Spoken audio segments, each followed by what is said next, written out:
என்னுடைய பெயர் ஆர் பிரபாகரன். அனைத்து இந்திய அண்ணா திராவிட முன்னேற்ற கழகத்தினுடைய கோவை மாநகராட்சியினுடைய தலைவர்.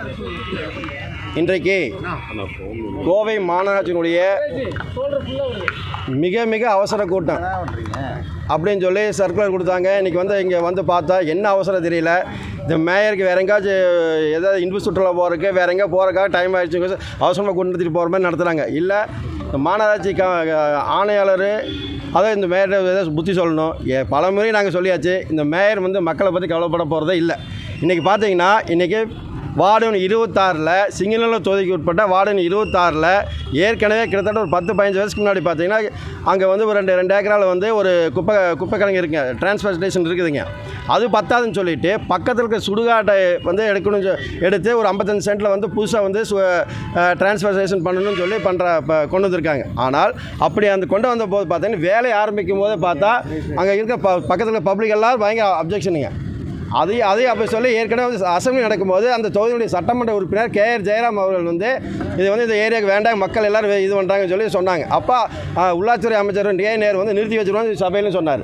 அப்புறம் இங்கே ஆணையாளர் பார்த்து நேரடியாக தொகுதியுடைய சட்டமன்ற உறுப்பினர் முறையில் KR ஜெயராம் பப்ளிக்கெல்லாம் சேர்ந்து கொண்டு ஒரு பெட்டிஷன் கொடுக்குறாங்க. ஆணையாளர் சரி வேணாம் நிறுத்திட்டான்னு சொல்லி இது 2 மாதமாக நிறுத்தி வச்சுட்டாங்க. நிறுத்தி வச்ச பணியை பார்த்திங்கன்னா மறுபடியும் இப்போ மாநகராட்சிக்கு சப்ஜெக்ட் கொண்டு வராங்க. இந்த மாதிரி சுடுகாட்டை நம்ம இதை எடுத்துகிட்டு டிரான்ஸ்போர்ட்டேஷன் கொண்டு வராங்கன்னு. அப்போது இந்த திமுக மேயர் மக்களை பற்றி யோசனை பண்ண வேண்டாமா? அதாவது ஒரு தொகுதியுடைய MLA சொல்கிறாங்க, இது சொல்கிறாங்க. உடனே நினச்சி பக்கத்தில் இருக்கிற மதிமுக, அதாவது எப்படின்னா இவங்களுக்கு ஜாலராக போடுற கட்சியான மதிமுகவுக்கு சொல்ல திமுக அவங்களும் 26 கவுன்சிலில் கேட்டு ஏங்க நீங்கள் சொல்லுங்கள் அப்படின்னா அங்கே கிட்டத்தட்ட 500-600 மக்கள் சொல்கிற எது தெரிவிச்சுட்டு இருக்கிறான். ஒரு கவுன்சில் நீங்கள் சொல்லுங்கள். அப்போ மக்களை பற்றி எதுவும் கவலைப்பட போக வேண்டாமா?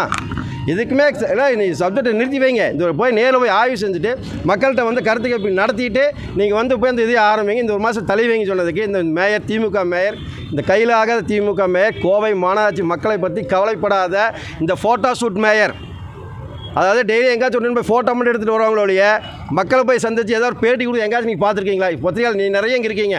என்றைக்காவது ஒரு நாள் இந்த கோவை மாநகர மக்களுக்கு இது நாள் நல்லது பண்ணியிருக்கேன், இந்த பேட்டி ஏதாவது கொடுத்து நீ அந்த மேயர் பேட்டி கொடுத்து 2 வருஷம் பார்த்துருக்கீங்களா? இந்த அப்பேற்பட்ட மேயர் தான் திமுக மேல். அதாவது எப்படி இப்படி தமிழக முதல்வர் ஃபோட்டோ ஷூட் ஆட்சி நடத்துகிறாரோ அதே மாதிரி இந்த மேயர், கோவை மாநகராட்சி மேயர் மக்களை பற்றி கவலைப்படாமல் ஒரு ஃபோட்டோ ஷூட் மேயர் தான்.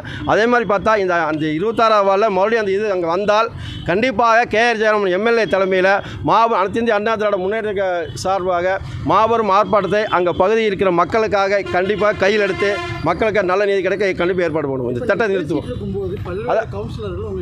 பேசிகிட்டு இருக்கும்போது பார்த்தா ஒரு திமுக சேர்ந்த ஒரு 2 மண்டல தலைவருங்க, அதாவது அவங்களுக்கு என்ன உடனே எந்திரிச்சிடணும். எந்திரிச்சு அவங்களும் ஏதோ அதாவது நீலிக்கணி வெடிக்கிற பொய் சொல்கிற அப்படின்னு பேசுகிறாங்க. எங்களுக்கு என்ன பொய் சொன்ன அவசியம்? 4 வருஷமாக நீங்கள் தான் மக்களுக்கே ஒன்றும் பண்ணாமல் அதை பண்ண இது பண்ணு சொல்லி வெறும் வெத்தறிக்கையை விட்டுருக்கீங்க. கோவை மாநகராட்சி பகுதியில் இந்த திமுக ஆட்சி வந்தப்புறம் புதிதாக என்ன சொல்லி உடனே செம்மொழி பூங்காவை கிரிக்கெட் ஸ்டேடியம் இதுக்கு பேப்பர் அளவு தான் இருக்குது. கிரிக்கெட் ஸ்டேடியம் நாங்கள் கொண்டு வந்தா செம்மொழி பூங்கா இவங்க அப்பா கருணாநிதி அவர் இருக்கும்பா முதலமைச்சர் இருக்கும்போது அவருக்கு அப்பா கொண்டு வந்தது. என்ன உருப்படியாக பண்ணியிருக்காங்க? அதாவது உடனே நாங்கள் எந்திரிச்சா உடனே அதிமுகக்காரங்க இது இல்லாதல்ல.